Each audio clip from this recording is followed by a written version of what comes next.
Well, he's got the Police, one of the worst bands ever, most annoying vocals with Sting. He's got their worst record, Synchronicity. Hate Has No Home here. My neighbors terrorized my family with this sign. They put it on my lawn, my neighbor's lawn, and then all the homes in the area put this on their lawn. So this is traumatizing for me to have to see every day. My wife actually put it inside our house to try to desensitize herself from it, like the N-word, which is ironically what got us in this mess in the first place. This is a gift I gave Ryan. Look, it's a Trump vodka chalkboard from a bar. You can write all your stuff there. He's got some other stuff. He's got his own fridge. Let's see what's going on in Ryan's fridge. This does rule. La Croix, of course, calorie-free. I did cheat. I had a little bit of Coca-Cola. Cheat. Look at all this new equipment, though. New TriCaster. And that's the same soundboard, right? Correct. How much did that TriCaster run us? About 10 grand-ish. But we'll have no more lagging. Yeah, there's been zero lag. And what about Skype calls? Skype calls? I'm pessimistic. Yeah, me too. Good. At least it's getting more realistic. Realistic, pessimistic. This is my desk, of course. My desk is made of doors. Oh, I've got a groove in here. I keep forgetting. I'm going to add an LED light underneath it. Heck, I literally said that. Great idea. Me. That's why there's a groove there. My buddy Matt made this. He's a liberal. This desk was made by a white liberal with a Jewish wife and Jewish kids. This backdrop, now the problem with putting TVs on TV is the glare. But what we did was we tilted them a little bit. And you'll notice when you look at the wide, they're sort of like concave or whatever. Mm-hmm. What are you doing there? Getting creative? Just showing them. This audio's going to be weird, right? And then show people what I see. So I see this big monitor below the camera. I hope we're not ruining the magic here. And I try to keep my eyes up here because it looks weird to be looking down. You look ashamed of yourself. Got my little clock here to know where we're at. This part of the studio is nothing. We might have a collapsible ping pong table we store here. If I paint it white, you wouldn't notice, right? And then here is, look at this setup. Stand back a bit. This is my pride and joy. And to Tucker Carlson and Dave Rubin and Candace Owens, stop hiring people to design your studios. They look like shit. They look like something out of a Crate and Barrel catalog. All these weird little knickknacks you have, like a ball made of twine and like a bowl with 3 big acorns in it. Like, what are you doing? Why are you doing that? That's not who you are. So I had this vision from day one, built up this fake wall, and then put 2 giant lights on either side. These lights are for like lighting up a mechanic's garage. And then my little Vietnamese buddy made this. So that's A, that's B. Got a lucite table, some nice Eames chairs. And this will be where I'll sit down. Seems a tiny bit awkward now. We'll see how it works.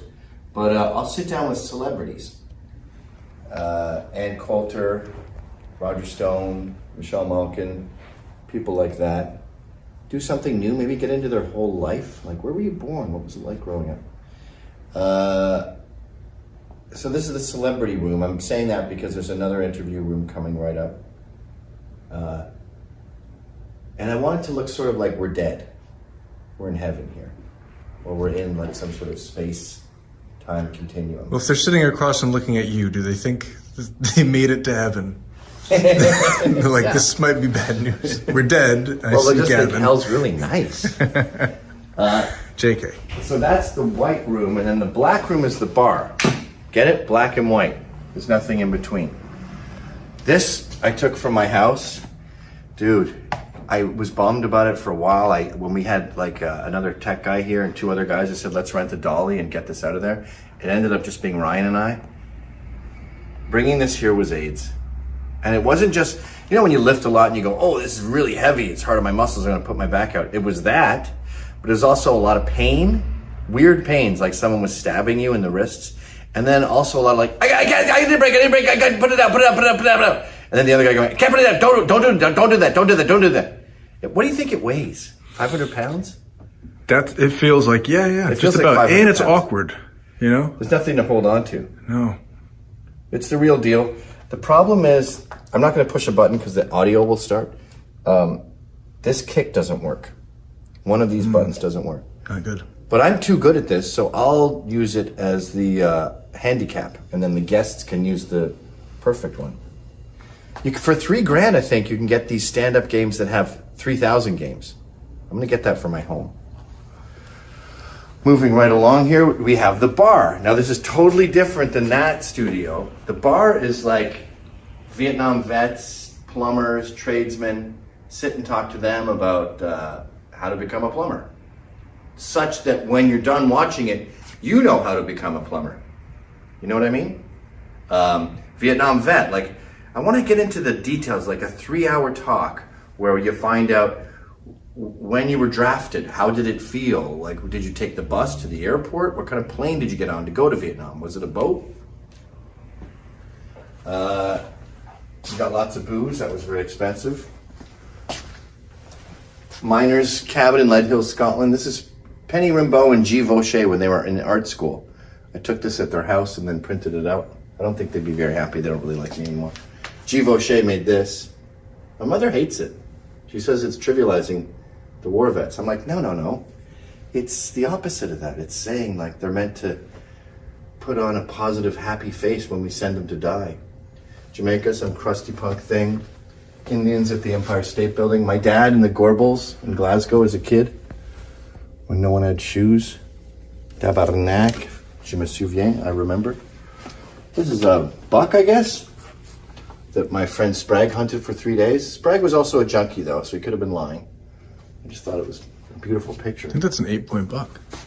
Don't you think if you were painting this, like you'd have the brush and you'd go, boom. That would be how it looks. That would be how you do it. And then this is the bar. Got lots of booze. It's all real. It all works. Got Ur Wooly there. Some various bric-a-brac. And then we have the kegs. Kaba, Kazi. I haven't tested out this keg in a long time. Let's put this on it. I think that's a thing. Actually, I have no idea if this is for that. It doesn't seem to be going on very well. Huh. Do you think it's for porn? Babes. I can't seem to get it on. No, I'm sweating. Okay, fuck it. We'll do that another time. All right, let's see if we can do this right.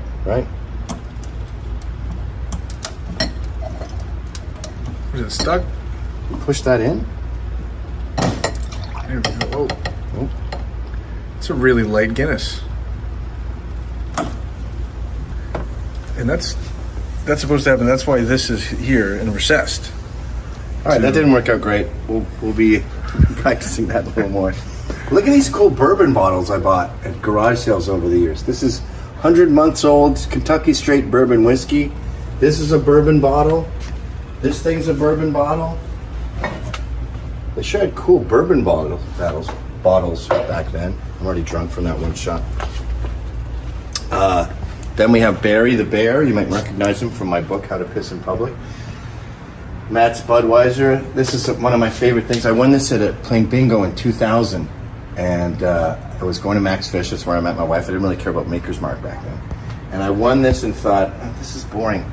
It says, to my loyal friends at Max Fish, Uli, here's to being the first in the neighborhood and the best. Bill Samuels, President Makers. It was in my closet. I guess I'll throw it away at some point. Then September 11th happened, and just like the Jews in Jersey, I was dancing in the streets. Because this all of a sudden became so valuable. Then I ended up marrying my girlfriend that I met at Max Fish. Then I became a Makers ambassador. Now this is my most prized possession. If you really want to hurt me, Antifa, steal this. We got the Sex Pistols, the Great Rock and Roll Swindle. This was made by our friends at, my mind just went blank. Tactical Walls. They can hear you whisper, by the way. Nothing yet. And because we live in New York where you can't have guns, we have an emergency supply of booze, which isn't really necessary in a bar, but I just think that's a cool thing. My Jewish lawyer gave me this after a meeting. We were drinking at his house, and he gave me some book about the Talmud, and then he also said, take this. And I said, okay. It's for circumcisions, I believe. I think it's the kind of thing you do when you've had a few and then you wake up the next morning, you're like, where's my huge fucking Bowie knife? And you go, oh, I gave it to fucking Gavin? Shit. Can't ask for it back. Cool magnifying glass. This will probably be on my desk. So we've covered that, right? Let me sample this.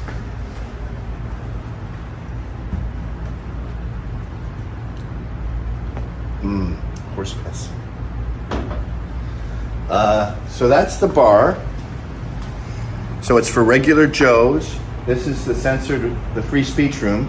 So that'll be censored.tv presents. That'll be free speech. This is the lounge. We've got our sectionals here.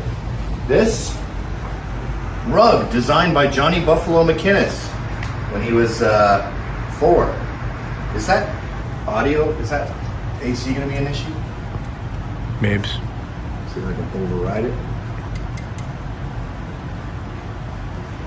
We got a little putting machine. This is the kind of thing that dads get at Christmas. All right, I think it just, hold on one second. All right, it's back.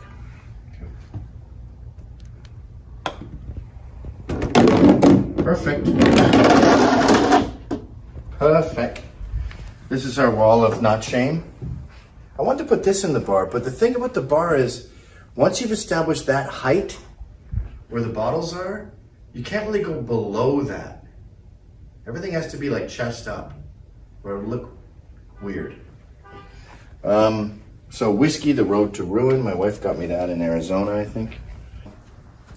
Declaration of Independence. This is the real one I stole from a museum in Philadelphia.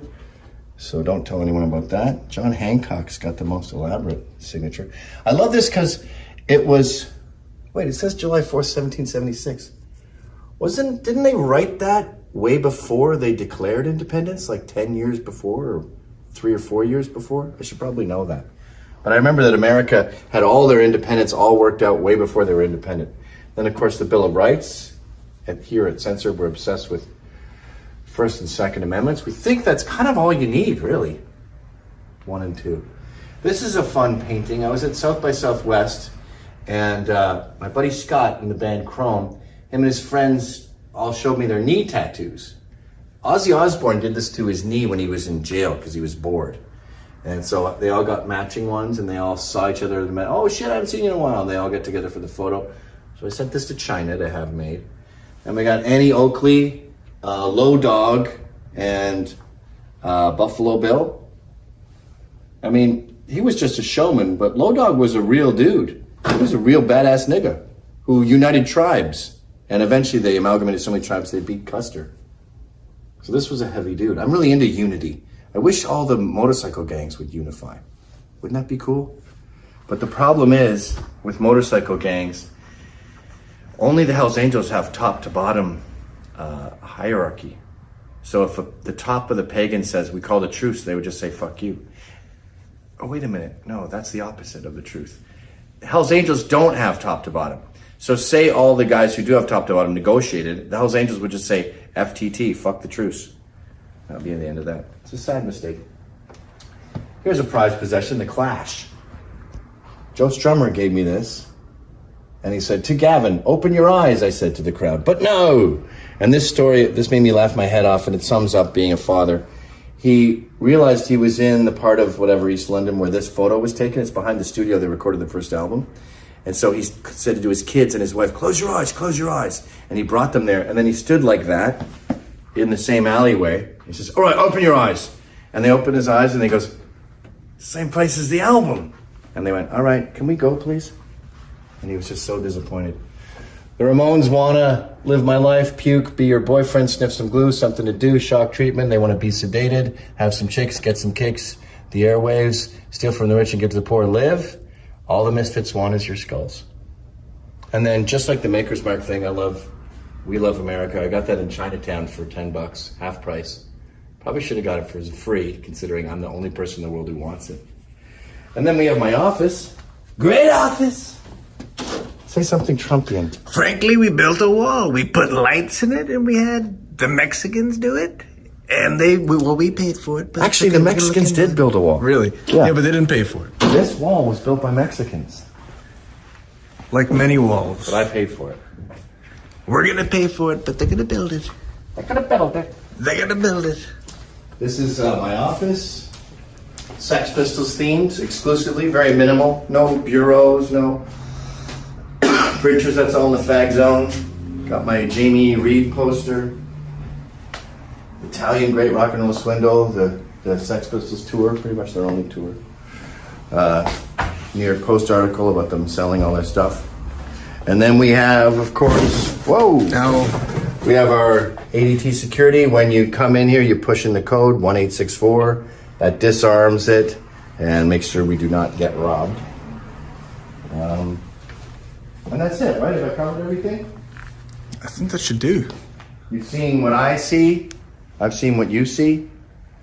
And you see what we all see.